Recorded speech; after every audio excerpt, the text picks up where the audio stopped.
Bismillahirrahmanirrahim. Assalamu alaikum. First off, I'd like to thank everybody for coming out. I know it's a weekday and it's particularly difficult to come to lectures. I know I have myself tried to come to numerous lectures at IIIT and have failed to do so. So thank you. I really appreciate you being here. I want to tell you a little bit of a background. A little bit of a background about how I came to do this research. I do have a PowerPoint presentation for you. And primarily because there's a lot of statistics, but I just like to give a brief introduction of the research before I start the PowerPoint. Like Dr. Amin said, I was lucky enough to receive a IIIT short-term grant to carry out this research. And this research is something that was of personal interest to me, and then it became an academic interest. So I came across the concept of homeschooling for the first time when I moved to Northern Virginia. Having gone through my schooling in England, I hadn't really come across the concept of homeschooling. So it was a new phenomenon for me. And when I met families, I was intrigued straight away. And being a sociologist, you do tend to be rather nosy and ask lots of questions. So I'd be grilling the families as to the why and the how, and how do you do it, and how do you manage your time, and how do you schedule, and why. And I think people got really tired of me after a while.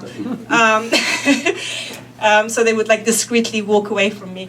But anyway, so I was really lucky to receive the grant. And then on an academic level, the thing that really intrigued me was that as Muslims, the concept of knowledge and education is particularly important to us, both theologically and in terms of our traditions. And I'm sure you've all heard the numerous hadiths from the Prophet ﷺ that, about knowledge, about the fact that he says, seek knowledge, even if in China, seek knowledge from the cradle to the grave. And the famous saying that, I am the city of knowledge. And then that kind of got me thinking, what do we mean by knowledge? How do we define knowledge? How do we define education? Is our definition of knowledge and education within an Islamic perspective one and the same as that of the public schools? And so these are all things that intrigued me to kind of take on this at an academic level. So we sort of tend to think of the public education system as having been there throughout time. But whereas in fact it's a very modern development, modern phenomena. And actually homeschooling predates the public education system. One of the reasons for the public education system was that when the European countries were developing a sense of statehood, this was a way of ensuring that you were socializing citizens of the state with first and foremost allegiance to the government and to the nation. So this was part of the public education agenda. And it's something that is often referred to in this kind of literature as the hidden curriculum of public schooling. People sort of tend to think of public schooling in terms of egalitarian terms of equality of opportunity, opening up the doors to the less privileged, whereas in fact, the beginnings are far more sinister than that. So there's this kind of a hidden agenda of socializing the next generation of citizens that have no allegiance other than to the government and to the state. And this is something that, as time has gone on, we've kind of overlooked.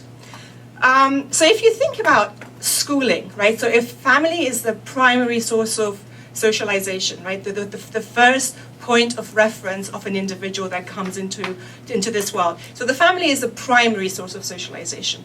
Then the school, the public education system is definitely the secondary, most important agent of socialization. And if you think about it, we entrust our children 7 hours a day, 5 days a week, to an institution with a predefined concept of knowledge and education, which may or may not be the same as our interpretation of what knowledge and education is. And in the Muslim case, it actually, from what I found from my research and my personal brief, it runs counter to the definition of knowledge within the public education system. And I will look at that briefly. So this was kind of a brief introduction as to how I came to be academically interested in this. So given that context of public education, if you think about it in those terms, then homeschooling really is a revolutionary movement. Why is it a revolutionary movement? It's a revolutionary movement, to use a very 1970s terminology, because you're opting out of the system. So you're saying, well, no, I'm not going to hand over my children to you to socialize. I'm taking over their secondary socialization. And in that, there is a revolutionary force of change. And that's why when it comes to Muslims and the growing trend of homeschooling, it becomes particularly important because we've been scrutinized on so many levels. People have even questioned to the extent to which Muslims can be good citizens. And then let alone, you combine that with opting out of the system and socializing your children yourself, and then it raises double questions of citizenship, allegiance. Are you good Americans? Do you have allegiance to the government, or do you have allegiance to some other kind of thinking? So anyway, so this is like a brief background. So let's go through the PowerPoint, and I do use the PowerPoint because I do have a lot of statistics, and I know when you sort of like just sort of putting out numbers, it becomes very difficult to follow, but when you actually have it there on the screen, it's easier to visualize. So let's look at, like I said, I've already talked about this. So the concept of education is imperative because it's the future generation. The definition of education and knowledge is imperative, as is the kind of education that is given to the future generation. So let's see what's happening in terms of numbers. So there definitely seems to be an increase in the number of Muslim homeschoolers in this area. But you have to bear in mind that homeschoolers are a very slim proportion of the population, and Muslims are even a slimmer number of that population. So we're talking about almost like 3.4% of the total school-age children are homeschooled, and 0.1% of that are Muslims. So the research tries to attempt to ascertain the motives and the reasons behind the rise of Muslim homeschoolers. So basically, what I've tried to do is kind of go through the logics of the research. So this is like the how of the research. So I started off the research by trying to select a representative sample of Muslim homeschoolers to study. And like I said, because of geographical and also time restrictions, that primary sample wasn't very large. And I'll look at the issues that came up with that. So selecting a representative sample, what does that mean? So I ensured that there was, the sample was representative in terms of the level of education of the parents, race, economic status, ethnicity, gender, as well as the number of children that were actually homeschooled. Once I chose my sample, I then went on to do a series of in-depth interviews and also participant observation. I sent out a series of questionnaires and surveys, and then placed the findings within a broader historical and theoretical framework. So I sent out surveys to 120 Muslim homeschooling families, and out of the 120, only 57 responded to me. So out of the 57 people that responded, only 8 families allowed me to actually enter their homes and do participant observation of their homeschooling session. I sent out 2 questionnaires, and I'll tell you about the questionnaires a little bit later. I sent out 2 questionnaires to the 57 families, and 55 were completed and returned. And then I went on to do in-depth, in-person interviews with the 8 families that had agreed to be a participant observer in their homeschooling sessions. So before actually I go further, I want to kind of acknowledge the shortcomings of this research. Okay, the sample was far too small, and it was actually made smaller because not as many people that I had reached out to responded to me. However, I still think that it provides an in-depth understanding of the reasons why some families chose to homeschool, because I actually got to do some in-depth interviews and got to be a part of the day of some of the families. So I actually got some real insight into the dynamics of homeschooling. Although, what is lacking in the sample size was made up by the in-depth study of the families. And then also, like I said, there were geographical limitations. And then the geographical limitations really meant that there was a lack of socioeconomic diversity purely because of the type of Muslim population that we have here. So, so that was another shortcoming of the research. I just wanted to kind kind of very quickly, look at the history of homeschooling. So homeschooling basically is characterized by education that is conducted by parents or parent or tutors in the home, rather than sending out the child to a formal setting of public or private school. And it's by no means a new phenomenon. It's been there since the beginning of earliest human civilizations. What makes it seem novel to us is the advent of the public education system. And we sort of tend to think of that as something preceding homeschooling, whereas homeschooling actually was the major form of education. So there was a kind of a revival of homeschooling between the 60s and the 70s here in the States. And for the first time, the movement was strong enough to be termed a political movement, because it was actually a countercultural critique of the public education system. And I have one quote here for you that really demonstrates the spectrum of homeschoolers, right? So you had conservatives who felt the public schools had sold out to secularism and progressivism, and then they were joined by progressives who felt that the public schools were bastions of conservative conformity. That really gives you the spectrum of public, of the homeschooling movement. So you have, anything from the far right going to the far left. So you have pretty much everybody represented in that spectrum. What was it that made this homeschooling movement revolutionary? Like I said at the beginning, because it questioned the system, and people were brave enough to step out of the system and to say, well, you're not going to socialize my child, and I'm going to take control back. So it placed control back with the parents, and that was a step away from state control. So in the 90s, pretty much every single state was granted the right to homeschool. And then since the 60s to the present day, there's been a dramatic increase. And when I say dramatic, still the numbers are very low, but they've definitely increased. So according to a report by the National Center of Education, it was estimated that approximately 3.4% of the school-age population were homeschooled. So we're talking about like 3.4%, it's still under 10%. But even with that small percentage, there's been a sharp rise in the recent years. And then according to the same group, the children who were homeschooled, so 66% were white, 15% were Hispanic, 8% were black, and 4% were Asian or Pacific Islanders. So 68% white population that homeschools. So predominantly the white population that homeschools. So this raises the question, why is it that Muslims who are 0.1% of the 3.4% have faced the most severe criticism? Why? And we'll get to that. So homeschooling is swiftly growing in popularity amongst minorities, and Muslims being one of those minorities. So let's look at in terms of demographics.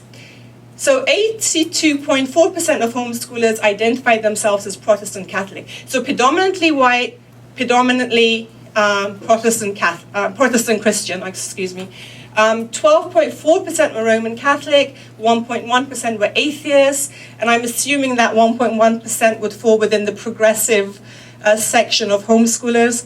0.8% were Mormons, 0.4% Jewish, 0.2% Eastern Orthodox Christian, and only 0.1%. So the Muslims are still the smallest proportion of the homeschooling community. So again, according to the NCES statistics, homeschooling is growing and is growing rapidly. So between 2007 and 2013, it went up from 2.9% to 3.4%. So that doesn't seem like a lot because we're still talking about a very slim proportion of the population. But if you think about homeschooling as a revolutionary movement, they're significant numbers.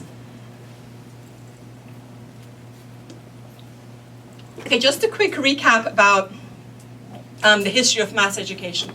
So state authorization, sponsorship, funding, and control of mass education developed in Western Europe and then later in America and Canada as a highly institutionalized model of national development.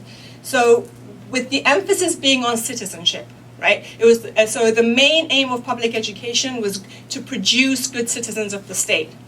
Although, it was sort of worded around egalitarian terms and providing equality of opportunity and, making way for the poor to be able to be socially mobile. But fundamentally, all research on public education there's a consensus that basically the purpose of education was to promote citizenship and good citizens of the state.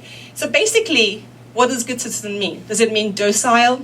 Does it mean, do as we tell you and then you're a good citizen? Or does it have a different definition? And we will look at that. And I think the homeschooling community, what they have done, which again makes it a revolutionary movement, is they've stepped out of that definition of good citizens and they're defining citizenship themselves, which is again a very fundamental move. So if you think about it, schools are they're part of the reproduction of society. What do I mean when I say schools are a part of the reproduction of society? Like I said at the beginning, so if you think about the family as being the primary agent of socialization, then the school picks up for where the family leaves off. And then within that perspective, there's a formal and an informal, which often gets referred to in more progressive literature as hidden curriculum. When you come across hidden curriculum, it sounds really sinister. You kind of think about conspiracy theory. There are these people coming up with this hidden curriculum to get to our children. Whereas actually, it's not really that difficult to define. So basically what a hidden curriculum means is that the philosophy of education and knowledge in the public education system is not neutral. It's not the pursuit of knowledge for the pursuit of knowledge, but it's the pursuit of knowledge for a purpose of specific economic and social and cultural roots. A, the reproduction of the next generation of workers, and again, to produce good citizens of the state. Whether you even consider the concept of the hidden curriculum as something important or not, but I think it provides a very insightful perspective into looking at education in that. And again, going back to this definition of knowledge, what does Islamic knowledge mean? What does knowledge mean within the public education system? To go back to that, the public education system has a model of knowledge which I term instrumental knowledge, right? So it's applied scientific technological knowledge. It has no morality. It has no basis. It has a secular basis, basically. And I think this is the thing that runs counter to our understanding of knowledge Islamically. Okay, so so the why did I go into all that detail? So basically, it was my hypothesis when I started off the research that Muslim homeschoolers had a different definition of knowledge and progress than the one offered in the public school. So when I presented this to my group, I termed it as the hidden curriculum. And I did provide a definition of the hidden curriculum, but I think the terminology put people off. And when they were responding, they said, no, we don't think there's a hidden curriculum, because it kind of makes you appear as if you're a conspiracy theorist. But then, when I went on with the other questions, 64% indicated that their concept of knowledge was different to the knowledge of institutional schools, which again tells me that there is a hidden curriculum, but they just didn't like the terminology hidden curriculum. So the Muslim homeschoolers that I interviewed, they said that their epistemological paradigm of public education was not holistic, and it wasn't based on a moral structure. So when I got that response back, then I went back and said, well, what do you exactly mean by holistic? And 60% of the participants responded the importance of religious understanding of the world as opposed to a secular understanding, and then placing education within that paradigm. So emphasizing the interdependence of learning and morality, which is something that's lacking in public schools. Which really they thought was the basis of not only good education, but good citizenship.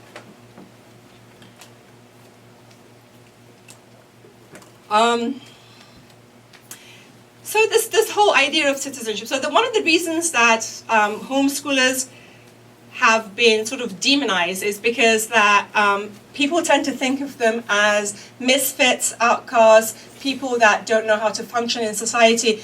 But honestly, if you think about that, does it mean that a person who's never gone through any schooling will have problems fitting into society? That's something, again, relatively new. So homeschoolers have come under this whole criticism of citizenship, that if you homeschool, you're cut off from the community, that you're not raising good citizens. And when I kind of presented that criticism to my the research group, 89% of them disagreed with this concept. And then they cited things like community service, involvement with larger community, moral responsibility, raising children that were aware of their, not only of their rights and privileges, but also of their obligation to the larger society, which in it was the interconnectedness of the children to a wider society. So it's interesting that 89% of the Muslim homeschoolers strongly disagreed that if you homeschool, you cannot raise good citizens.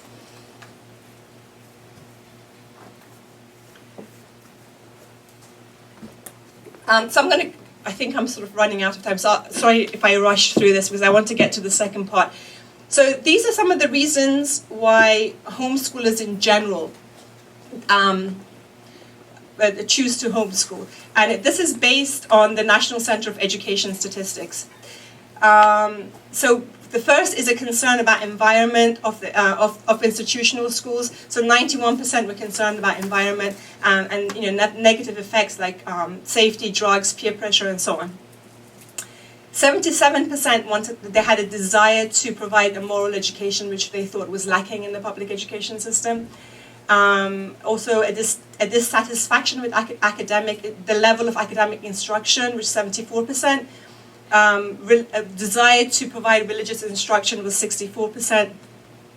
Desire to provide non-traditional approach to a child's education, 44%. Other reasons, 37%, and children with special needs, 17%, or mental or physical issues, 15%. So let's compare that to, that's just basically what I just said, but in a graph form. So it just gives you like a visual aid as to what was said. So let's move on to, let's compare, okay, so let's compare now, what I did was, one of the surveys that I sent out, I pretty much used the survey that was used by NCES, and I used similar wordings to see how the Muslim percentages would then compare with the national percentages of the homeschoolers. And so the ones in orange are the national homeschoolers, the percentages in yellow are the Muslim homeschoolers. And if you see, they're pretty similar. So a desire to provide moral instruction, 63%, national statistics, 77%.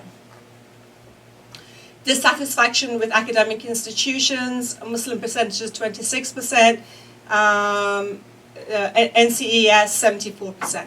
Desire to provide a religious education and instruction, 63% by the Muslim homeschoolers, national statistics, 64%. Provide non-traditional approach, 39% by Muslim homeschoolers, 44% for the national. So as you see, I mean, you can just go ahead and read through the numbers. Very similar percentages, right? So we're seeing something that's the same kind of concerns that Muslim homeschoolers have as the wider community of homeschoolers. And again, this is just visual effects of the statistics that was said. So then I asked the Muslim homeschoolers that I interviewed to pinpoint the most important single reason for homeschooling. And parents responded in the following way. 45% said, concern about environment, worded as, you're concerned about the school environment such as safety, drugs, or negative peer pressure. So 45% of the Muslim homeschoolers compared with the 25% of national statistics. 46% chose desire to provide religious moral education. I mean, this is where you get slightly different numbers. The national numbers were 16%. So we can safely assume that one of the reasons that Muslims choose to homeschool is to provide a religious moral education for their children. And 9% of the people that I interviewed chose other reasons. So based on the parent survey and open-ended interviews that I conducted, two main reasons came up. One was the concern about the school environment, such as safety, drugs, negative peer pressure. And the second was a desire to provide religious and moral education. So these were the two overriding reasons that came out of the research that I did. So if we move on, you can see that this pretty much corresponds with the national reasons that homeschoolers have cited based on the US Census Bureau. Based on that, the two largest reasons that parents homeschool is that they feel they can give their child a better education at home. And this accounted for 50%, and religious reasons accounted for 33%. Again, comparable percentages for both groups. So as we can see, Muslims are a part of a growing trend in what is termed as faith-based homeschooling. The number of homeschoolers in general is rising, and so is the number of minority homeschoolers, and then Muslim homeschoolers being a part of that. Many Muslim homeschoolers feel that there is a value clash between the secular principles of public school and their religious beliefs and practices. And again, this is not something specific to the Muslim homeschoolers, it's something that's echoed by all faith-based homeschoolers. Based on the findings of the research, we can safely conclude that the reasons provided by Muslim homeschoolers, by and large, reflects the reasons provided by the majority of homeschoolers, in particular, faith-based homeschoolers.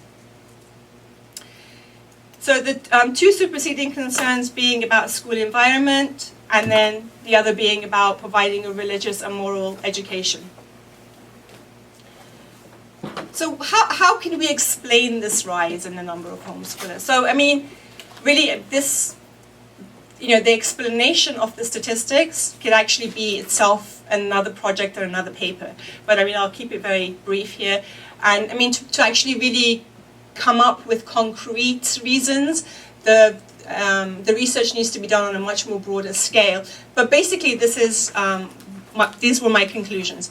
That the rise of Muslim homeschoolers can be attributed to the growth of increased confidence of the Muslim American population as a result of integration and immigration into the mainstream culture. This sounds counterintuitive to what is actually out there, right? Because people are saying that, they're questioning to what extent Muslims have allegiance to the country and to the government, to what extent can they raise good citizens. But I feel the fact that we have a rise in the number of Muslim homeschoolers is because the Muslim American population is integrated more and is feeling more secure in the place that they're at and feeling confident enough to take that step of homeschooling. And this runs contrary to the popular belief that homeschooling is an obstacle to integration. So one of the criticisms thrown at minorities in homeschooling is that if you have a minority group that's already a minority within a majority, and then you remove that minority group from public institutions, then you are providing an obstacle to integration. In fact, I think the opposite is true. I think that the fact that Muslims are homeschooling their children goes to show that we have integrated into the mainstream culture and that we're brave enough to take that step. One other contributing factor may be the increase in the size of American-born Muslim population. So a lot of the Muslim people that I interviewed, some were immigrant Muslims, but a lot of them were actually second generation or American-born Muslims, and I think that's a contributing factor as well. So one of the main things that the Muslim homeschoolers that I interviewed stressed on was that they wanted to teach a way of life. And, as Muslims, we know that, Islam is more than a religion, it is a way of life. And if you are, like I said, if you're sending your child away from you for 7 hours a day, 5 days a week, they're not being taught your way of life. They're being taught the institutionalized way of life. And I think this was one of the concerns of Muslim homeschoolers, that they wanted to teach a way of life, to raise morally responsible children and to maintain family values. And this is something, and all these factors were things that Muslims, homeschoolers felt were lacking in the public education system. Okay, closing remarks. So like I said at the beginning, I do acknowledge the shortcomings and limitations of this research. It was, it was a short-term research. It was geographically limited. I didn't have funds to travel across the country and do interviews and collect data. And because of the geographical limitations, I felt that there wasn't much economic diversity in the population that I chose. But I do think that this research provides a point of comparison with national statistics. Although, we're only talking about, a small number of Muslim homeschoolers, and it provides a leeway for future research. And also, it may be used as a stepping stone by people who want to kind of take this to a national level. And hopefully, if IIIT gives me extra funding, I might do the national level. So yeah, that's it. Thank you.